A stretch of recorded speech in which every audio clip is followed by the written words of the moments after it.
ಬೆಂಗಳೂರಿನಲ್ಲಿ 200 ಕೋಟಿ ಕಟ್ಟಡ ನೆಲಸಮವಾಗಿದೆ. ಅವೈಜ್ಞಾನಿಕವಾಗಿ ಕಟ್ಟಡ ನಿರ್ಮಾಣ ಮಾಡಿದಂತಹ ಹಿನ್ನೆಲೆಯಲ್ಲಿ ಡೆಮಾಲಿಷ್ ಮಾಡಲಾಗಿರುವಂತದ್ದು 18 ಮಹಡಿಗಳ ಬೃಹತ್ ಕಟ್ಟಡ ತೆರವು ಕಾರ್ಯಾಚರಣೆ ಆರಂಭ ಆಗಿದೆ. ಬ್ರೇಕಿಂಗ್ ಲಭ್ಯವಾಗ್ತಾ ಇದೆ. ಬೆಂಗಳೂರಿನ ಕೂಡ್ಲು ಗ್ರಾಮದಲ್ಲಿ ಬೃಹತ್ ಕಟ್ಟಡ ಧರೆಗುರುಳುತ್ತೆ.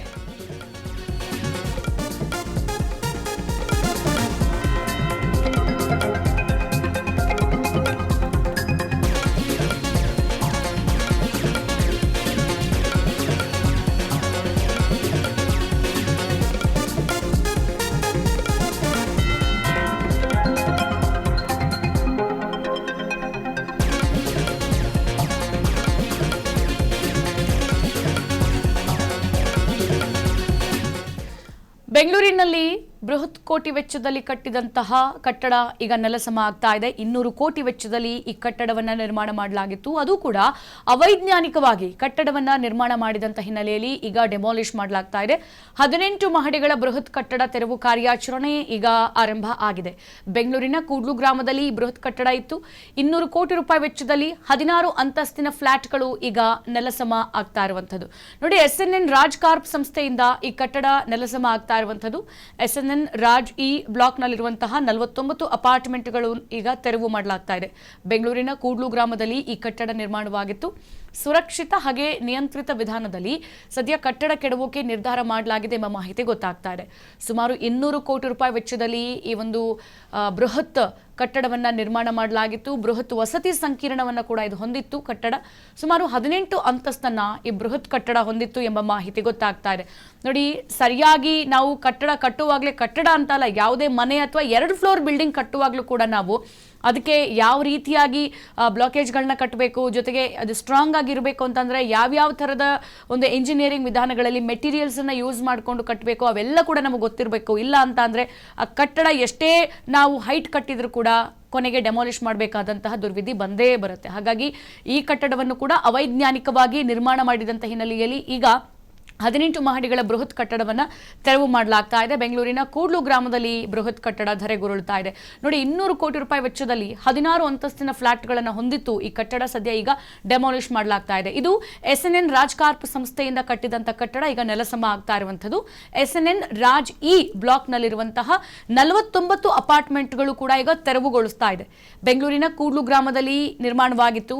ಸುರಕ್ಷಿತ ಹಾಗೆ ನಿಯಂತ್ರಿತ ವಿಧಾನದಲ್ಲಿ ಕಟ್ಟಡವನ್ನು ಕೆಡವೋಕೆ ನಿರ್ಧಾರ ಮಾಡಲಾಗಿದೆ. ಅಂದ್ರೆ ಅದರ ಅಕ್ಕಪಕ್ಕದಲ್ಲಿರುವಂತಹ ಬೇರೆ ಕಟ್ಟಡಗಳಾಗಿರ್ಬೋದು, ಜೊತೆಗೆ ಬೇರೆ ಜನನಿಬಿಡ ಪ್ರದೇಶಗಳಿರುತ್ತೆ, ಜನ ಓಡಾಡ್ತಾ ಇರ್ತಾರೆ, ಅವರೆಲ್ಲ ಸುರಕ್ಷತೆಯ ಮಾರ್ಗಗಳನ್ನು ಅನುಸಾರದಲ್ಲಿ ಇಟ್ಕೊಂಡು ಈ ಕಟ್ಟಡವನ್ನ ಕೆಡವೋಕೆ ನಿರ್ಧಾರ ಮಾಡಲಾಗಿದೆ. ಸುಮಾರು 200 ಕೋಟಿ ರೂಪಾಯಿ ವೆಚ್ಚದಲ್ಲಿ ಬೃಹತ್ ವಸತಿ ಸಂಕೀರ್ಣ ಕಟ್ಟಡ ನಿರ್ಮಾಣವಾಗಿತ್ತು.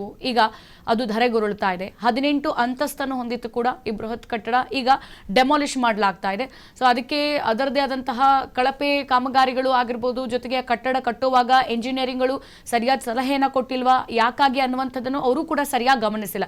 ಮತ್ತೆ ಇಲ್ಲಿ GBA ಕಡೆಯಿಂದಲೂ ಕೂಡ OC ಸರ್ಟಿಫಿಕೇಟ್ ಅನ್ನು ಕೂಡ ತೆಗೆದುಕೊಂಡು ಬಂದಿದ್ದಾರೆ. ಆ ಅಧಿಕಾರಿಗಳು ಅದು ಹೆಂಗೆ ಸಿಗ್ನೇಚರ್ ಹಾಕಿದ್ರು, ಬಂದು ಪರಿಶೀಲಿಸಿದ್ರು ಇಲ್ವೋ, ಯಾವುದು ಮಾಹಿತಿ ಕೂಡ ಗೊತ್ತಾಗಿಲ್ಲ.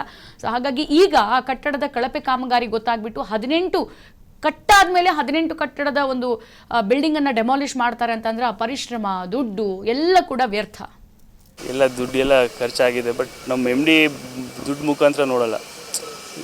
ಪರ್ಫೆಕ್ಟಾಗಿ ಇರಬೇಕಾದ್ರೆ ಪರ್ಫೆಕ್ಟಾಗಿ ಕೆಲಸ ಮಾಡಿ ಆಚೆ ಬರ್ತಾರೆ. ಸೊ ಇದು ಅವ್ರಿಗೆ ಗೊತ್ತಾಗಿದ ತಕ್ಷಣ ನೋಡಿ, ಇಲ್ಲಿವರೆಗೂ ಅದು ಗೋಡೆ ಇದು ಪ್ರತಿ ಫ್ಲೋರಲ್ಲಿ 1 ಸೆಂಟಿಮೀಟರ್ ಗೋಡೆ ಹಿಂಗಿದೆ.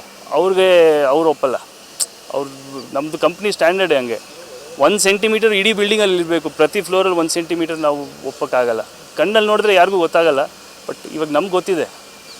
ಗೊತ್ತಾದ್ಮೇಲೆ ಇವಾಗ ಇದು ಕೊಡೋದು ನಮಗೂ ಸರಿ ಅನ್ಸಲ್ಲ. ಸರ್, ಇವಾಗ ನೀವು ಇದು ಡೆಮಾಲಿಷನ್ ಮಾಡ್ತೀವಿ ಅಂತ ತಿಳಿದ್ರು ಕೂಡ ಈಗ ಬೈ ಮಾಡಿರೋರು ಕೆಲವರು ಇಲ್ಲ, ನಾನು SNN ಅಲ್ಲೇ ಬಂದು ಇರಬೇಕು, ನನಗೆ ಇಲ್ಲೇ ಏನಾದರೂ ಫ್ಲಾಟ್ ಬೇಕು ಅಂತ ಹೇಳಿದವ್ರಿಗೆ ಯಾವ ರೀತಿ ಉತ್ತರ ಕೊಟ್ಟಿದ್ದೀರಾ ಸರ್?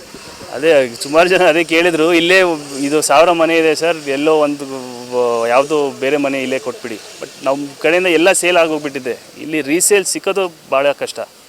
ನೀವು ಅಂದರೆ ಒಳ್ಳೆ ಅಪಾರ್ಟ್ಮೆಂಟು ಇದು, ಎಲ್ಲ ಫೆಸಿಲಿಟೀಸು ಎಮ್ಯುನಿಟೀಸು ನಂಬರ್ 1 ಇದೆ ಇದರಲ್ಲಿ. ಓಕೆ ಸರ್, ಹಾಗೆಯೇ ಇಲ್ಲಿ ಸುತ್ತಮುತ್ತ ಅಂತ ಹೇಳಿದ್ರೆ ಇದರ ಹಿಂದ್ಗಡೆ ಕೆರೆ ಕಾಣಿಸ್ತಾ ಇದೆ. ಕೆಲವರು ಅಂದರೆ ಆರೋಪ ಏನು ಅಂತ ಹೇಳ್ತಿದ್ದಾರೆ ಅಂತ ಹೇಳಿದ್ರೆ ಕೆರೆಯನ್ನು ಒತ್ತುವರಿ ಮಾಡಿದ್ದಾರೆ ಅಂತ ಆರೋಪ ಮಾಡ್ತಿದ್ದಾರೆ. ಇದಕ್ಕೆ ನೀವೇನು ಹೇಳ್ತೀರಾ? ಕೆರೆ ಇವಾಗ ನಾವು ಫಸ್ಟ್ ಜಾಗ ತಗೊಳ್ಳೋ ಮುಂಚೆ ಎಲ್ಲ ದಾಖಲೆ ನಾವು ನೋಡ್ತೀವಿ. ಅವ್ರು ಬರಲಿ, ಕೆರೆ ಇದ್ದರೆ ನಾವು ಎಲ್ಲ ಪೇಪರ್ಸು 100 ವರ್ಷ ಮುಂಚೆ ನಾವು ಪೇಪರ್ಸ್ ನೋಡ್ಕೊಂಡು ಬರ್ತೀವಿ. ಕೆರೆ ಅಲ್ಲ, ಕ್ವಾರಿ ಇತ್ತು ಇದು. ಇಲ್ಲಿ ನಾನು ಹಳ್ಳ ಇದ್ದರೆ ಇಲ್ಲಿ ನೀರು ಬಂದರೆ ಇಲ್ಲೇ ನಿಲ್ಲತ್ತಲ್ಲ. ಸೊ ನಿಮಗೆ ಕೆರೆ ಥರ ಅನಿಸುತ್ತೆ, ಅದು ಕೆರೆ ಅಲ್ಲ ಅದು. ಅಲ್ಲಿ ಜನ ಇದು ಎಲ್ಲ ಫಾರ್ಮ್ ಲ್ಯಾಂಡ್ಸು, ಮುಂಚೆ ಎಲ್ಲ ರೈತರುಗಳಿಂದ ನಾವು ತಗೊಂಡಿದ್ದೀವಿ. ಸರ್ ಹಾಗೇನೆ ಈಗ ಡೆಮಾಲಿಷನ್ ಮಾಡಬೇಕು ಅಂತ ಹೇಳಿದರೆ ಯಾವ ರೀತಿ ಮಾಡ್ತೀರಾ? ಹಾಗೆಯೇ ಪಕ್ಕದಲ್ಲಿ ಡಿಮಾರ್ಟ್ ಇದೆ ಅಂತ, ಅಲ್ಲಿ ಬೇರೆ ಅಪಾರ್ಟ್ಮೆಂಟು ಇದೆ, ಡಿಮಾರ್ಟು ಇದೆ, ಪಕ್ಕದಲ್ಲಿ ಕ್ಯಾಂಬ್ರಿಡ್ಜ್ ಇದು ಇಂಟರ್ನ್ಯಾಷನಲ್ ಸ್ಕೂಲ್ ಕೂಡ ಇದೆ. ಯಾವ ರೀತಿಯ ಮುನ್ನೆಚ್ಚರಿಕೆ ಕ್ರಮಗಳನ್ನು ಕೈಗೊಂಡಿದ್ದಾರೆ ಸರ್? ಅಲ್ಲ, ಎಲ್ರಿಗೂ ನಾವು ನಮ್ಮದು ಏನು ಟೆಕ್ನಾಲಜಿ ಯೂಸ್ ಮಾಡ್ತಾಯಿದ್ವಿ ಎಲ್ರಿಗೂ ಹೇಳ್ಕೊಟ್ಟಿದ್ವಿ. ಅದು ವಿಡಿಯೋಸು ಎಲ್ಲ ಅದು ಹೇಳಿ ಕೊಟ್ಟಿದ್ದೀವಿ ಅವ್ರಿಗೆ. ಸೊ ಆಲ್ರೆಡಿ ಇದು ಕೆಲಸ ನಡೀತಾ ಇದೆ ನೋಡಿ. ಇಲ್ಲಿ ನಾವು ಪಕ್ಕದಲ್ಲಿ ನಿಂತಿದ್ದೀವಿ. ಏನಾದರೂ ನಿಮ್ಗೆ ಏನಾದರೂ ಅನಿಸ್ತಾ ಕೆಲಸ, ಧೂಳು ನಾಯ್ಸು ಏನಾದರೂ ಅನಿಸ್ತಾ? ಇಲ್ವಲ್ಲ. ಅದೇ ಥರ ಪೂರ್ತಿ ಡಿಸ್ಮ್ಯಾಂಟಲ್ ಮಾಡ್ತೀವಿ. ಅಕ್ಕಪಕ್ಕ ಇರೋರಿಗೆ ಏನೂ ತೊಂದರೆ ಬರೋಲ್ಲ.